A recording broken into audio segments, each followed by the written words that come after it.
지난주만 하더라도 노랗게 익었던 배들인데 벌써 수확을 이렇게 했네요. 다음 주면 이제 이쪽도 아마 다 수확을 할 것 같은데요, 보니까 날씨는 이렇게 좋습니다. 며칠 전에 제가 아는 그 지인이 딸 결혼이 있었어요. 그래서 다녀왔는데 모처럼 옛날에 같이 근무했던 선배 후배들 만났거든요. 많은 분들 만났는데 정말 다들 건강하게 행복하게들 다 지내던 것 같아서 너무 기분이 좋았어요. 같이 차도 한잔하고 식사도 하고 이제 그러고 왔습니다. 근데 이제 그 선배님들 중에 그 사모님들도 제가 아시는 분들이 많거든요. 그래서 그 결혼식장에 이렇게 사모님들하고 같이 오실 줄 알았더니 혼자들 다 오셨어요. 그래서 아니 사모님 왜 안 모시고 오셨냐고 그랬더니 야, 이 왜 나이 먹어가지고 뭐 같이 다니냐, 혼자 다니지. 이러시더라고요. 그래서 그러시냐고 사모님 뵙고 싶어서 이렇게 그랬는데 이제 이러고 이제 웃으면서 넘어가긴 했습니다. 우리가 이제 퇴직을 하고 나면 아내하고 보내는 시간이 이제 갑자기 늘어나요. 그래서 과거에 현직에 있을 때 열심히 일하던 때 그 보지 못했던 그 아내의 모습을 보게 되거든요. 이제 그걸 돌려서 이야기하면 아내도 나에 대해서 평소에 보지 못했던 모습을 이제 보게 되는 거예요, 이제. 그런데 이런 게 있습니다. 이제 우리가 이제 퇴임을 하고 난 다음에 예를 들어서 부부 간의 갈등이 생기는 분들을 보면 뭐 자녀 때문에 갈등이 생길 수도 있겠지만 거의 그런 경우는 좀 드물어요. 자녀들이 거의 대부분 이제 성장을 해서 결혼을 한다든지 또 직장을 얻어서 나간다든지 뭐 이렇게 하기 때문에 이제 자녀들이 다들 자기 모습들을 이제 갖추고, 그 다음에 이제 경제적으로도 뭐 크게 이렇게 싸울 일이 이제 뭐 주어진 환경이니까 없단 말이에요. 또 뭐 시부모나 친척들 때문에도 크게 싸울 일이 없어요. 그런데 이제 퇴임 전에 열심히 살 때는 좋고 나쁨이 없이 일단 가정을 일으키고 먹고 살아야 된다는 생각에 열심히 일하다 보니까 서로 섭섭하고 기쁜 일에 대해서 생각할 여유가 별로 없어요. 근데 이제 퇴직하고 나면 대화가 많아지잖아요. 그러면 옛날 이야기를 하게 돼요, 꼭. 그래서 옛날에 당신이 이랬다, 내가 얼마나 섭섭한 줄 아느냐. 근데 이런 이야기들이 한 번, 두 번 하다 보면 사람이 진짜 섭섭한 마음이 들어요. 그래서 대부분 퇴임 이후에 부부간에 갈등이 있거나 또는 사이가 안 좋아지는 부부들을 보면 그 말 때문에 그래요.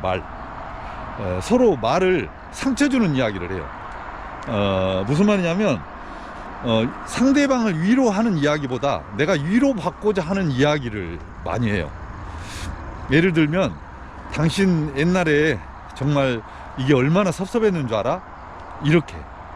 그러면 또 이쪽에서는 야, 나는 뭐 그런 생각 안 들었는 줄 아냐? 당신이 그렇게 했을 때 나는 정말 죽고 싶었다, 뭐 이렇게. 내가 당신을 위해서 또 애들을 위해서 얼마나 고생한 줄 알아? 뭐 나는 그러면 뭐 놀았어? 뭐 이제 이렇게 대화가 자꾸 진전이 되다 보면 점점점 깊이 있게 상처를 주는 이제 이렇게 돼요.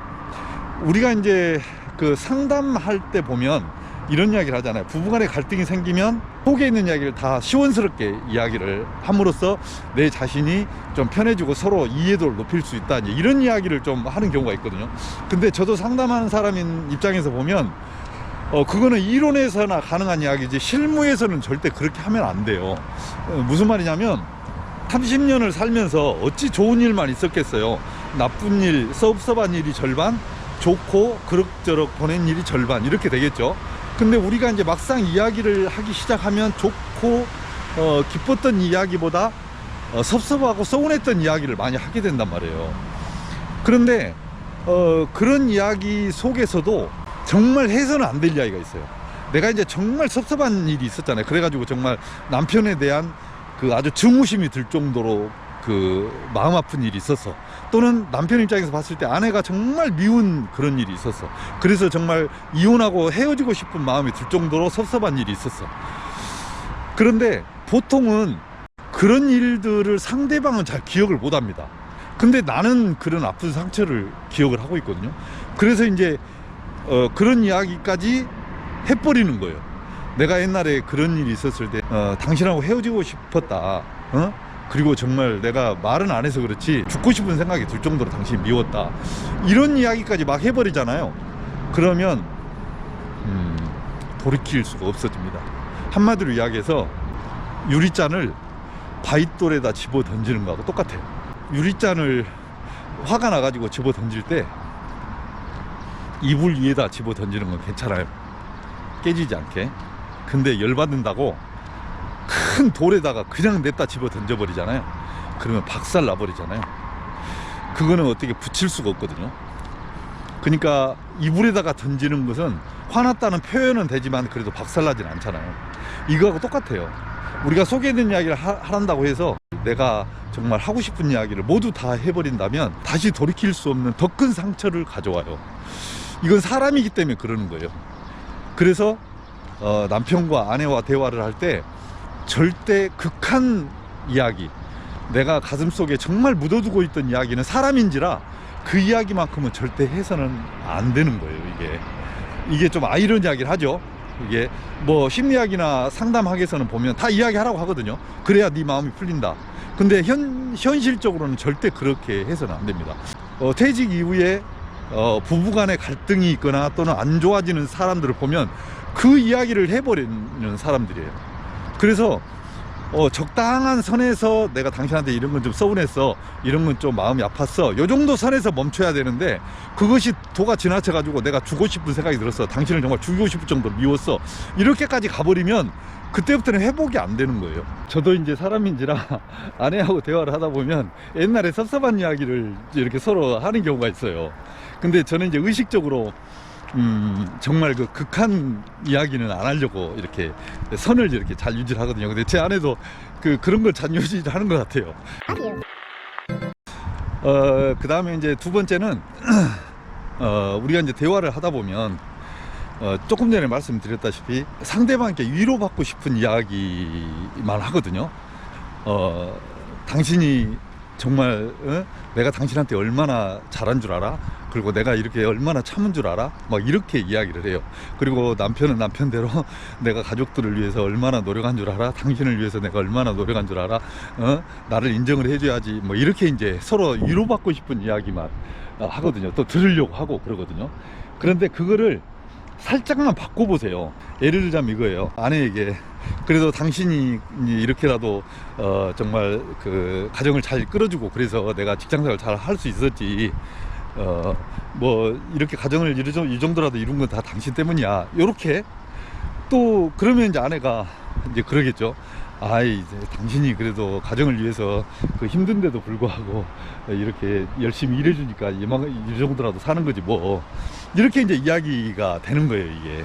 그래서 말의 그 방법을 위로받고자 하는 말로 하지 말고 위로하는 말, 그 다음에 내가 상대방을 이렇게 치켜 세워주는, 상대방의 공을 인정해주는 말투로 좀 바꾸는 연습.